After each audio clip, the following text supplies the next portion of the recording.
De la capitale éthiopienne, à perte de vue, s'allongent des immenses serres sur 27 hectares. À l'accueil, des Hollandais. L'entreprise a été créée en 2005.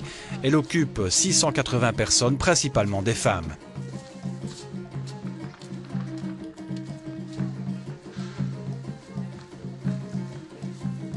Le principe est simple, on coupe aujourd'hui, on envoie demain et le lendemain, tout est en Hollande. C'est une des facettes de la mondialisation.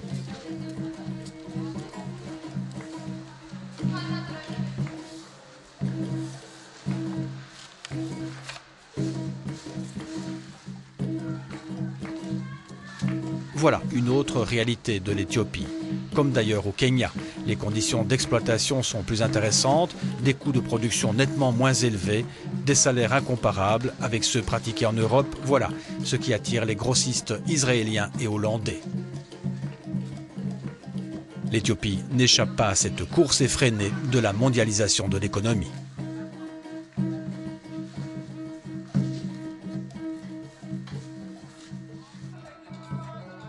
Dans certains restaurants de la capitale, on peut également se régaler.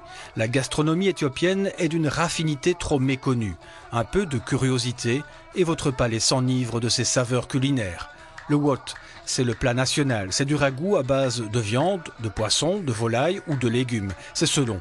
Et c'est généralement subtilement épicé et accompagné de l'injera, un pain fermenté unique au monde. Ces crêpes que l'on découpe pour manger à la main ne se retrouvent nulle part ailleurs. Un tel repas, c'est un vrai délice.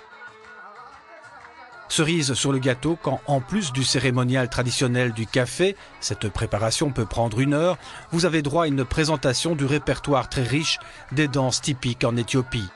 Petit avant-goût, et pour que les choses soient bien claires, ce soir-là, dans ce restaurant à part nous, il n'y avait que des Éthiopiens pour apprécier ce spectacle.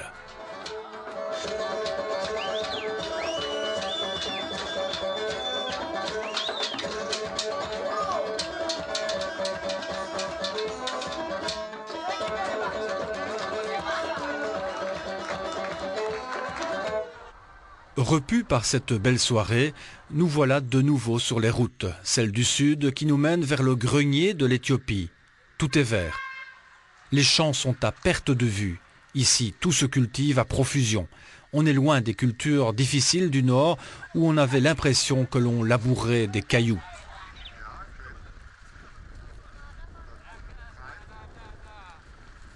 Le contraste est impressionnant. La terre, ici, est riche. On trouve de tout, à profusion, y compris le café et le thé. Faut-il le rappeler, l'Éthiopie est un des berceaux du café. Nous roulons pour rejoindre une ville, Arba Minch.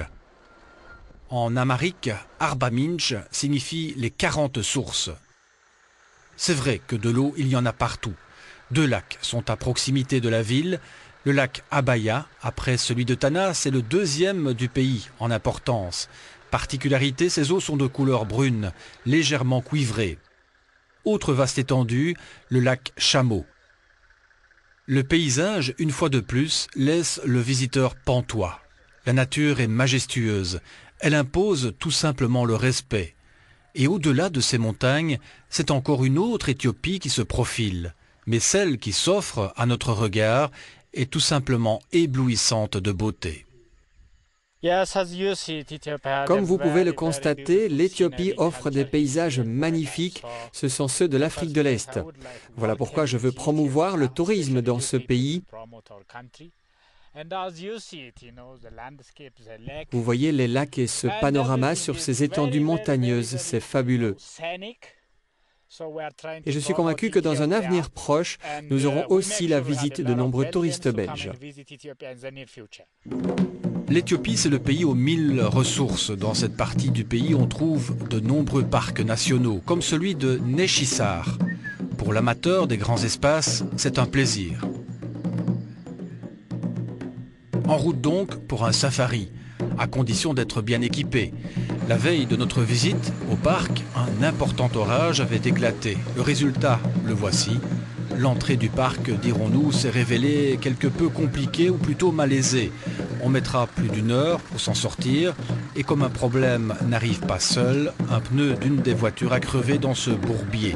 Qu'importe, car la ténacité nous a permis de découvrir des scènes inoubliables. Des babouins par dizaines cherchaient un peu de fraîcheur aux abords de la rivière. Au bord d'un des deux lacs qui ceinturent le parc, des marabouts végètent sans crainte. On s'enfonce pour rejoindre la plaine et là, on tombe nez à nez avec un troupeau de zèbres, de burchelles, gazelles, antilopes, phacochères. Les mammifères sont nombreux ici. Il y a au moins 90 espèces différentes et 300 espèces d'oiseaux. Un des organisateurs nous le confirme.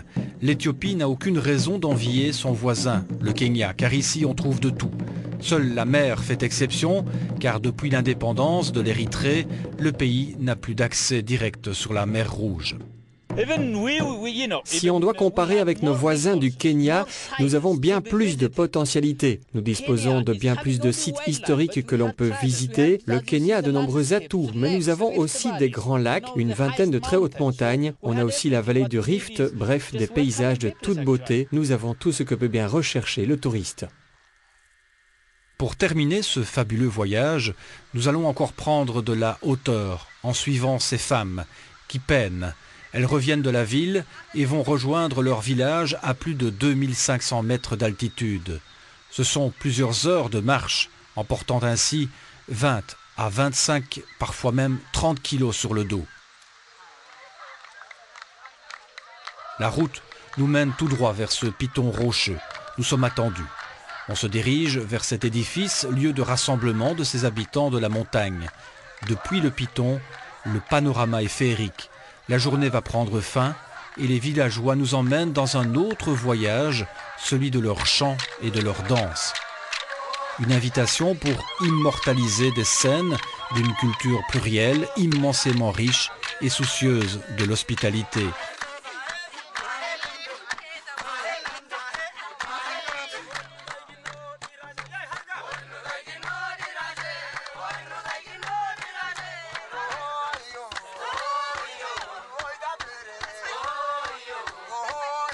Une seule chose à faire, se laisser enivrer par ces danses et se dire que l'Éthiopie est décidément un pays mystérieux qui mérite d'être mieux connu.